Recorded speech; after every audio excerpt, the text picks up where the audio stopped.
Welcome back, episode 2. So I have been gone for much longer than I said I would be. Started my new job a couple weeks ago. My brother came to visit from California for 2 weeks. I have been hanging out with him and doing family stuff. But here we are, we're back at it. So today we're gonna be taking this thick 1-inch piece of whatever I said it was, oak or hickory, whatever it is, and we're gonna plane it down.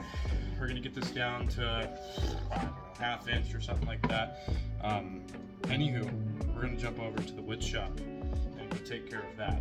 All right, we're back from the shop. We got this down to just over a 1/2 inch. What we're gonna do now is I'm going to come up with numbers for how round I want this to be in the center, how round I want it to be at the top and bottom, and then I have to find the inside diameter of that. That's what I'm going to pick. And then the thickness of the wood determines how big the outside diameter of the barrel tankard is going to be.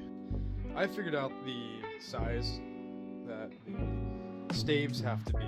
The staves are supposed to have a taper, so the middle would be the 100% thickness of each stave, and then you taper off anywhere between 92 to 90% of the total width. So roughly, and this isn't exact because these numbers had decimal points, we're gonna say it's 1 3/16 tapers off to 1 1/16. Now I know that 1/8 of an inch per stave doesn't seem like a lot. This is what each stave will look like roughly. Now I know you can't tell, but these outer lines here are actually not straight. They have a bend to them.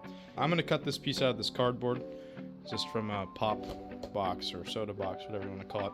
I'm gonna go ahead and trace this cardboard template. We figure 16 times. There'll be 16 staves for this barrel. That's what it came out to. The barrel is going to be 6 inches tall and about 5 inches wide at the center of the barrel, and it will taper off to 3 3/4 of an inch at the mouth of the thing. So like this European roast coffee tin, which is about that big compared to my fist, that's about how big the barrel's going to be. So I have ran into an unfortunate circumstance here. I have an idea for how we're gonna fix it, but here we go. Here's the problem. So this is the cardboard piece here. This is the stencil for the stave. 6 inches long. The dimensions I had mentioned earlier. That's how it is. And this is our board of wood.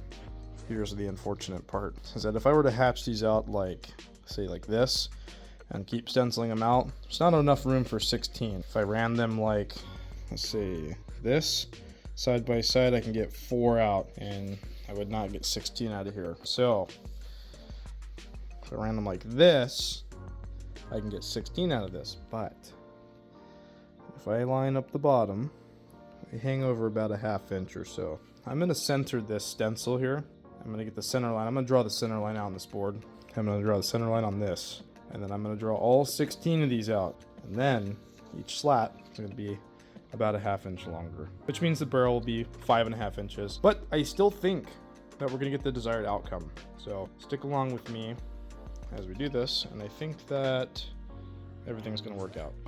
I went ahead, I didn't record any of the bit where I drew the center line on the board. I felt it was pretty self-explanatory. But I got every single piece cut out.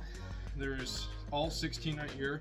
I just barely had enough room on that piece of wood for it. But as you can tell, on every single piece, there's a little bit of wood that is left on the outside of those marks, and there isn't any in the center. That's the taper. I'm not going to sand it in this video. I'll leave that for future two-shop to do. As of right now, that is it for video 2. Like I mentioned, comment on the video, any suggestions for future videos. Other than that, have a good day.